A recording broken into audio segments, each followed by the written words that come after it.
Dahulu kala, di suatu desa kecil dekat lembah yang asri, tersebutlah dua bersahabat bernama Embro dan Pipo. Mereka adalah tipe pemuda yang berambisi untuk menjadi orang terkaya di desanya. Mereka kerap membicarakan impian dan ambisi mereka itu akan kekayaan, kehidupan, dan gaya hidup yang ingin mereka miliki nantinya.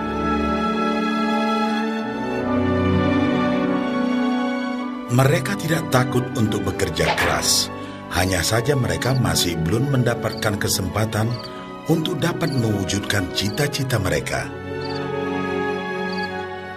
Tanpa putus asa, mereka terus mencari dan mencoba gagasan-gagasan baru untuk mendapatkan kesempatan tersebut.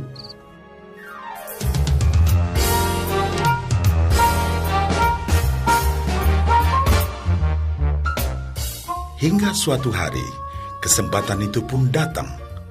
Desa mereka membutuhkan lebih banyak air. Oleh karena itu, kepala desa mempekerjakan Embro dan Pipo untuk mengambil air dari mata air di gunung untuk dibawa ke tempat penampungan di desa. Mereka akan dibayar sesuai dengan banyaknya air yang dapat mereka bawa. Maka mereka berdua pun menyambut dengan baik kesempatan ini. Embro dan Pipo pun segera melaksanakan pekerjaan tersebut dengan bersemangat. Setiap hari, sejak pagi hingga sore, mereka bergegas menuju mata air dengan membawa ember masing-masing. Mereka bekerja keras untuk membawa air sebanyak mungkin ke tempat penampungan air di desa.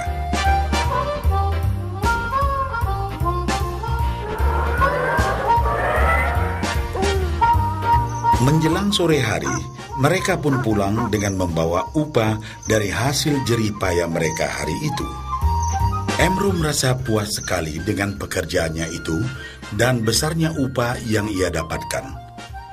Dia yakin bahwa dengan pekerjaannya ini, ia bisa segera mewujudkan cita-citanya.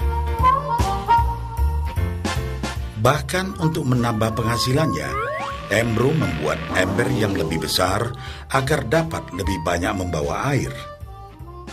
Embro yakin dengan penghasilannya sebesar itu, tak lama lagi ia bisa segera membeli sapi dan memiliki gubuk baru yang ia idam-idamkan.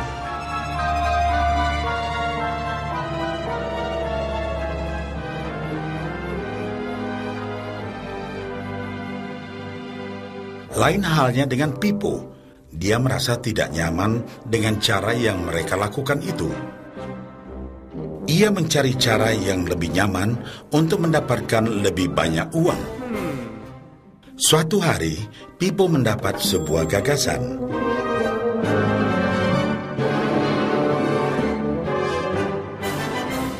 Ia berniat membangun sebuah saluran pipa yang akan mengalirkan air dari mata air langsung ke tempat penampungan air di desa.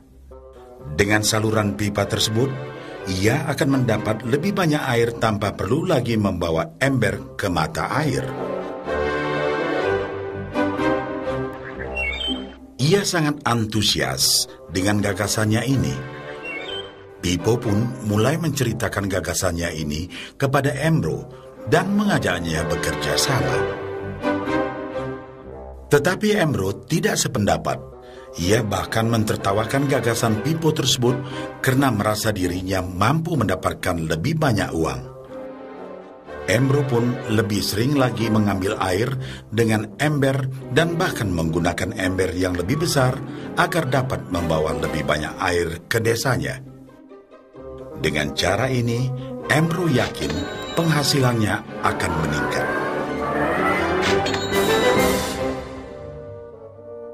Pipo akhirnya memutuskan untuk mewujudkan sendiri gagasannya itu. Dia mengerti bahwa tidaklah mudah untuk membangun dan menyelesaikan saluran pipa tersebut. Dibutuhkan beberapa tahun untuk bisa menyelesaikan dan menikmati hasilnya. Namun tekadnya telah bulat. Ia pun tetap bekerja mengangkat air dengan ember setiap hari seperti biasa. Tetapi di akhir minggu dan setiap ada waktu luang, Pipo bekerja keras menggali tanah yang banyak berbatu untuk membangun saluran pipanya. Pada bulan-bulan pertama, hasilnya hampir tidak kelihatan. Orang-orang desa mulai banyak mentertawakan dan mencemooh Pipo. Mereka menjulukinya Pipo si manusia saluran pipa.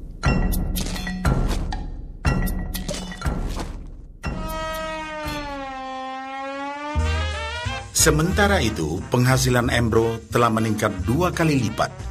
Ia sudah berhasil membeli sapi dan memiliki gubuk baru yang lebih besar. Gaya hidupnya pun sudah mulai berubah.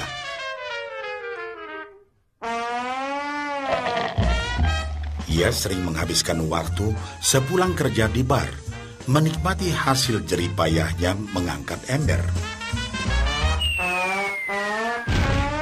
Namun, tanpa disadari, badan Embro kini mulai jadi bungkuk karena begitu beratnya ia harus mengangkat ember besar setiap hari. Raut mukanya pun terlihat kelelahan.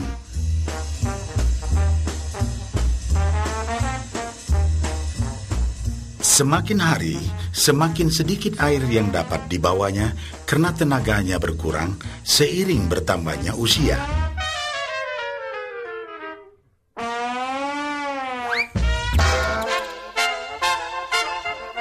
Bulan berganti bulan, tahun berganti tahun. Dan akhirnya, Pipo berhasil menyelesaikan saluran pipanya.